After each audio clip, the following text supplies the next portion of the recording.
Target Revanth Reddy. Group రాజకీయాలు పేరు చెబితే మొదటిగా అందరికీ గుర్తుకు వచ్చేది తెలంగాణ కాంగ్రెస్ పార్టీ. ఇక్కడ ఉన్నన్ని గ్రూప్ రాజకీయాలు మరే పార్టీలోనూ కనిపించవు అంటే అతిశయోక్తి కాదు. పార్టీ ఎదుగుదల కంటే సొంత పార్టీ నేతల రాజకీయ ఎదుగుదలను అడ్డుకోవడమే ఏకైక లక్ష్యంగా మిగతా కాంగ్రెస్ నాయకులు పనిచేస్తున్నారు అన్నట్లుగా పరిస్థితి ఉంటుంది.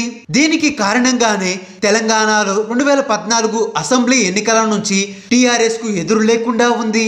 అలాగే కాంగ్రెస్ స్థానాన్ని బీజేపీ ఆక్రమించగా ఇప్పుడు అధికారం కోసం టీఆర్ఎస్ కు సవాలు విసిరే స్థాయికి బీజేపీ ఎదిగింది అంటే ఇదంతా కాంగ్రెస్ లో నెలకొన్న గ్రూప్ రాజకీయాల కారణంగానే అనేది బహిరంగ రహస్యమే. ప్రస్తుతం తెలంగాణ కాంగ్రెస్ లో పిసిసి అధ్యక్షుడి ఎంపిక కోసం తీవ్ర స్థాయిలో కసరత్తు జరుగుతోంది. ఈ మేరకు కాంగ్రెస్ వ్యవహారాల ఇన్ఛార్జ్ మాణిక్యం ఠాగూర్ పార్టీ నాయకుల నుంచి అభిప్రాయ సేకరణ చేపట్టి అధిష్టానానికి నివేదిక ఇచ్చే నిమిత్తం ఢిల్లీ వెళ్లడంతో ఇప్పుడు అధ్యక్ష ఎంపికపై అధిష్టానం పూర్తి స్థాయిలో కసరత్తు మొదలుపెట్టింది. కొత్త అధ్యక్షుడిగా రేవంత్ రెడ్డికి అవకాశం కల్పించబోతున్నారు అనే ప్రచారం ఊపందుకున్న క్రమంలో రేవంత్ రెడ్డికి ఆ పదవి దక్కకుండా చేసేందుకు కాంగ్రెస్ సీనియర్లు అంతా ఢిల్లీ స్థాయిలో తమకు ఉన్న పరిచయాల ద్వారా అధిష్టానం వద్ద లాబియింగ్ చేస్తున్నట్లు తెలుస్తోంది. పిసిసి అధ్యక్షుడు అయ్యేందుకు రేవంత్ రెడ్డికి ఆ అర్హత లేదని, ఆయన మొదటి నుంచి కాంగ్రెస్ లో ఉన్న వ్యక్తి కాదని, అటువంటి వ్యక్తికి పిసిసి అధ్యక్ష పదవి ఇవ్వడం సరికాదు అనే విషయాన్ని కాంగ్రెస్ సీనియర్లు అధిష్టానం వద్ద హైలైట్ చేస్తున్నారు.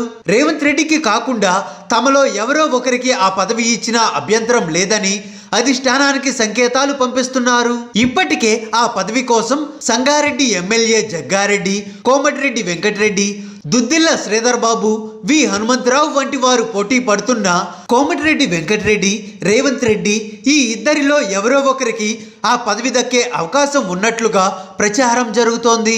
తమలో ఎవరికి పదవి వచ్చినా రాకపోయినా పర్లేదు, కానీ రేవంత్ రెడ్డికి మాత్రం ఆ పదవి ఇచ్చేందుకు మాత్రం తాము ఒప్పుకోము అన్నట్లుగా కాంగ్రెస్ సీనియర్లు ఢిల్లీ స్థాయిలో తమ పలుకుబడి ఉపయోగించి అధిష్టానంపై ఒత్తిడి పెంచే కార్యక్రమానికి శ్రీకారం చుట్టారు.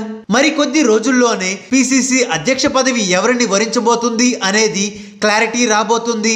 ఇప్పుడు పిసిసి అధ్యక్షుడిగా ఎవరిని ఎంపిక చేసినా కాంగ్రెస్ లోని గ్రూప్ రాజకీయాలు బగ్గుమనే పరిస్థితి నెలకొంది.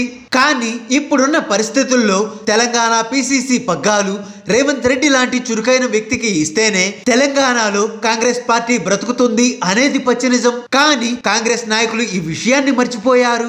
రేవంత్ రెడ్డికి కాకుండా మరెవరికి పార్టీ పగ్గాలు ఇచ్చినా తెలంగాణలో కాంగ్రెస్ పార్టీని శాశ్వతంగా మర్చిపోవాల్సిందే అనేది పచ్చి నిజం. మరికొద్ది రోజుల్లోనే పిసిసి అధ్యక్ష పదవి ఎవరిని వరించబోతుంది అనేది క్లారిటీ రాబోతుంది. వేచి చూద్దాం మరి ఏం జరుగుతుందో. హాయ్ ఫ్రెండ్స్, మా టుడే టుమారో యూట్యూబ్ ఛానల్ చూస్తున్నందుకు చాలా థ్యాంక్స్. మరిన్ని లేటెస్ట్ వీడియోస్ కోసం వెంటనే సబ్స్క్రైబ్ చేయండి.